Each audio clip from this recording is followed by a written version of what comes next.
মুরগি কিনেছিলাম বাচ্চাকে খাওয়ানোর জন্য আজ থেকে 20 বছর আগে। সিরিয়াসলি খালাম্মা যা বলতেছে একদম রাইট বলতেছে। সে ফার্মের মুরগি খায় না, কিন্তু তার ফ্রিজে গরুর মাংস আর খাসির গোশতে ভরা।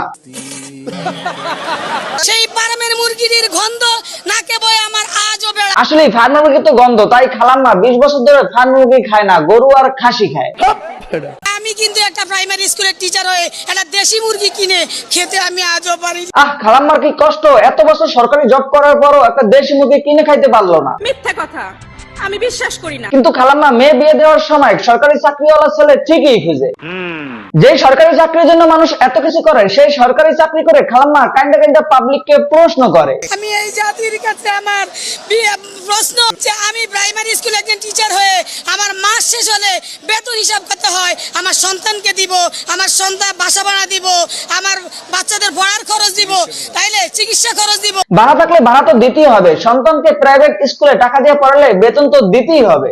আমরা এই প্রাথমিক বিদ্যালয়ের শিক্ষকগণ কেন এত বঞ্চিত, কেন এত বঞ্চিত? কে বলেছে আপনারা বঞ্চিত? যেখানে হাজার হাজার শিক্ষিত ছেলেরা একটা চাকরির জন্য রাস্তা রাস্তায় ঘুরে বেড়াচ্ছে, ঠিক বলেছো, সেখানে আপনাদের মতো মেয়াদ উত্তীর্ণ এখনো সরকারি জব করতেছেন, তাহলে বঞ্চিত হইলেন কিভাবে? একদিন একটা ফার্মের মুরগি কিনেছিলাম বাচ্চাকে খাওয়ানোর জন্য আজ থেকে 20 বছর আগে। খালাম্মা আসলে ঠিকই বলেছে, তবে খোঁজ নিয়ে দেখা যাবে খালাম্মাকে ডাক্তার 20 বছর আগেই ফার্মের মুরগি খাইতে নিষেধ করছে। এজন্য সে 20 বছর ধরে ফার্মের মুরগি খায় না, কিন্তু রেগুলার গরু আর খাসি খায়। টকিং এত বছর টিচারদের এরকম কান্নাকাটি করে মুরগি না খাওয়ার গর্জন করতে দেখিনি। সঠিক বলেছেন। এখন কিনা দেশের এই অবস্থায় আইসা সবাই ইলিশ মাছ আর মুরগি না খাওয়ার গর্জন শোনায়। আমার ছেলে আবার বলো বাবা ইলিশ মাছ খাবো। এই চাচার ছেলে নাকি ইলিশ মাছ খাইতে চাইছিল, কিন্তু ইলিশ মাছ কেনার মতো তার কাছে টাকা ছিল না, তাই তার ছেলেকে পাঙ্গাসকে ইলিশ মাছ বলে খাওয়াই দিয়েছে। একটা পাঙ্গাস মাছ এনে দিয়েছি আমার ছেলেকে, বলছি বাবা খাও তুমি এটা ইলিশ মাছ। ভাই টিচাররাও দেখা দিতেছে ড্রামা কাকে বলে।